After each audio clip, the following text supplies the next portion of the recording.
Hey guys, Jedi Marine here with another MOS profile today, talking about the M1A1 tank crewman, also known as 1812, which is the MOS number.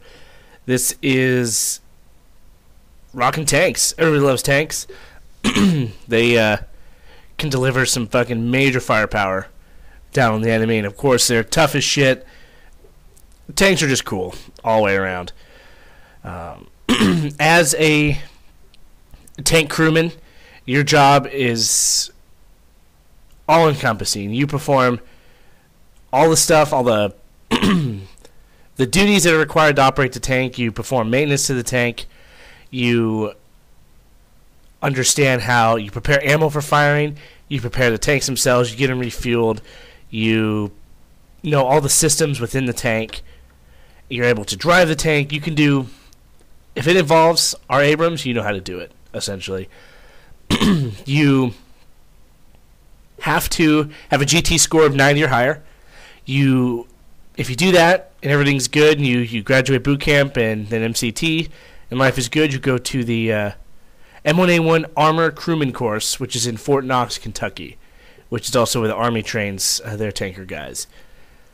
Let's see.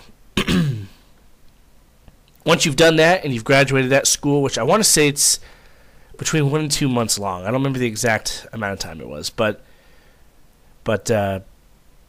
from there you can get stationed wherever the Marine Corps has tanks. There's tank units out in 29 Palms. There's tank units in Lejeune, in Hawaii, in Camp Pendleton. They're all over.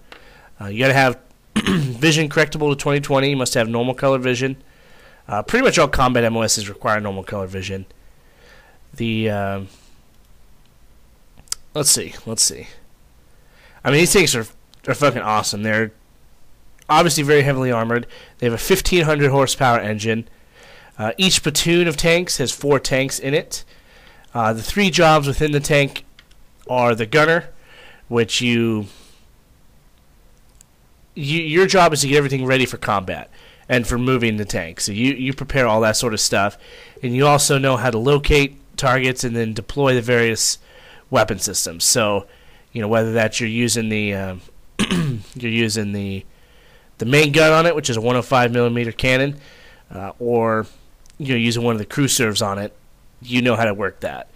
You can also be the driver, which you obviously just operate and drive the tank, as well as knowing, very similar to the AAVs, you learn how to position the tank to make it least susceptible to enemy fire, as well as allowing the tank to get the best angle on the enemy so that you can fucking annihilate them. Because tanks, as you know, they can point relatively in any direction, but sometimes they can't depress down enough. You know what I'm saying? The cannon just won't go down far enough, and if the enemy's below you, you need to be able to maneuver the tank into a position where the gunner can hit it. And you'll be communicating back and forth with the gunner. If he's like, hey, he's too low, we need to get down, we need to get in position where I can hit him, then it's your job to make that happen. And then after that, you have the tank commander, which won't apply to you guys initially, but basically they're in charge of anything and everything on the tank. And they're in charge of you, they're in charge of all the crew, all the equipment, all the ammo, all that shit is up to them. And yeah, I mean, fucking tanks are badass. Who doesn't like a tank? There's really not a ton else to say. They're used everywhere. I mean, if there's going to be major combat, the tanks will be there. They provide excellent fire and protection for the infantry. They're very, very difficult to take down. Infantry love them because they can blow open a house that's fucking giving them a hard time. They can just say, hey, we need fire into that house right there. And they, hey, not a problem. And they'll fucking point the 105 at it and just blow the living shit out of that thing. And, so there isn't a person I know that doesn't love tanks. All the tankermen I know, they enjoy working with the tanks. I mean, there's stuff about it they don't like, you know what I'm saying? But overall, the job is pretty cool. It requires you to be pretty strong. Like, as far as I know, there's no actual requirement in that sense.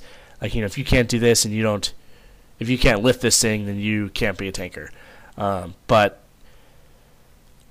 like if you go to change the tracks out on the tank, your track gets hit, and you need to go repair it. Those things are heavy. Those things are fucking insanely heavy. So you need to be able to maneuver those things around to be able to fix your tank. So just be aware of that.